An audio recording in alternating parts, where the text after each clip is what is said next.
Good morning, I'm Casey Bass. Today on Clubhouse Gas, we have a special treat.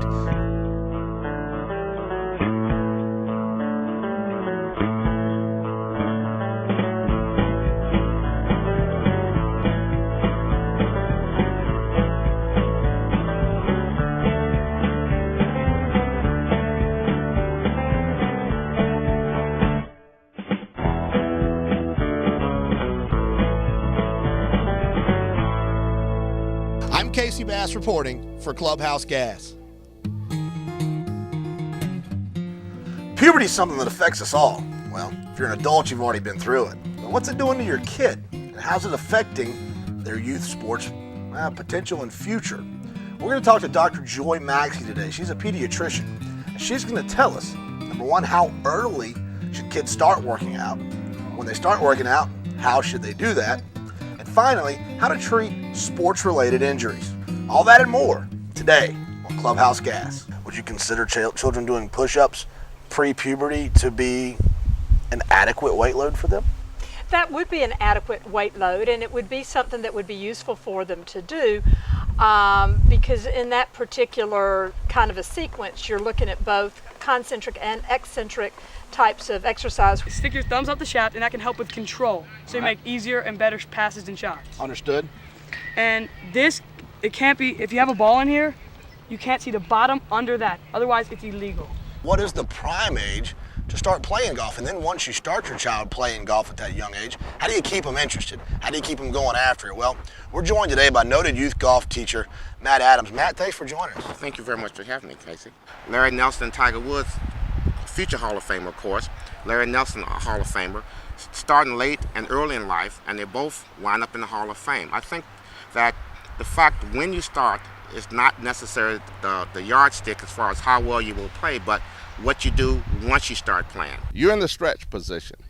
From this position, once you come set, and that is the set position, once you come set, you cannot turn to look at first base with your shoulders. That's a ball. Okay? Yes, you can look with your neck. If your neck will swivel that far, and looking at your neck, I have my doubts. But Wooden bats just like this one are polarizing baseball at all levels. You know, you've got a metal bat that hits the ball pretty hard and fast at a kid's head, but then you also have the problem of a splintering wood bat. So you've got America's pastime. We've kind of seen a backlash against fall soccer with football coaches. Do you get any kind of animosity maybe you're coaching at the high school level from baseball coaches as their players drift towards your sport? Do you kind of catch any? No, not too much. There's now that I'm coaching a little more at the high school level, there's a natural, I think, weeding out that takes place between the guys that can play and at the high school level on the baseball field, and some of them that maybe can't hit the fastball or can't hang in on a curveball, and maybe they're better suited for lacrosse. We're joined by author and Little League mom extraordinaire, Martha Payne. Martha's latest effort is called Put Him In Coach, a mother's all-star memoir. Thanks for joining us, Martha. Thank you, Casey, for having me. If you would start us off by just giving us a brief synopsis of the latest book. Well, it's a nonfiction book. It is about my son's Little League career. It sort of highlights his career. Certainly doesn't go through every detail or everyone would be bored. But it's really about parental obsession. It's about my own obsession with his Little League career and coaches and other parents and how sometimes their behavior and my behavior was out of line.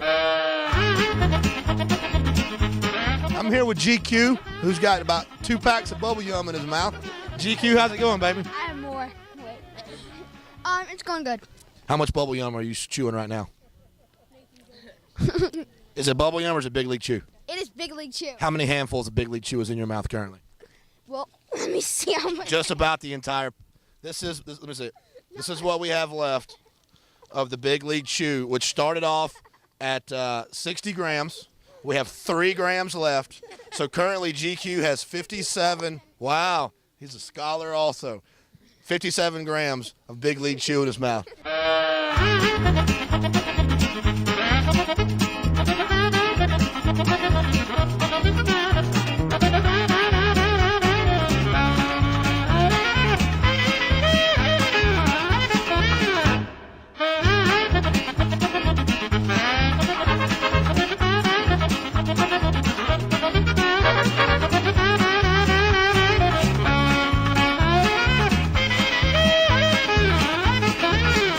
then hold this is on. There's something in there that. Hang What on is a it? second. well, this is the most important item actually. Well, I'm not totally convinced we can actually use this. What do you mean? Well, it's questionable origin. Well, this is not even you. Don't even think of it as used sporting. This is memorabilia. I was wearing this protective cup when I blocked the curveball to save the winning run in the state championship game. What is that? I don't know that I want to know what that is. Powerade something. That's interesting. I got a Timberland baseball. And now we find out it's contraband. Is this a love note? Wait a minute. Wait a minute. Will you go with me? Check yes, no, or maybe. She checked maybe. What kind of girl checks maybe? 5 years. And how old are you now? 14. So you started playing when you were 9. Yeah. What made you decide to pick up the golf clubs? I didn't really want to play golf, but I was in a camp for a couple of weeks and I got interested in it. Now I'm here today. You're the next Michelle Wee. Oh no, I'm not Michelle Lee, I'm better. Better. She is not the next Michelle Wee. She surpasses. How long have you been playing golf? A year and 2 months now. A year and 2 months. Yes. Exactly. To the day. No. A year and 2 months ago, What made you decide to pick up a golf club? Well, really? All the cute guys out here. chicks dig lacrosse players more than baseball players. Very much so. That's going to do it for today's Clubhouse Gas. Until next time, you kids have fun and you parents behave. See you tomorrow.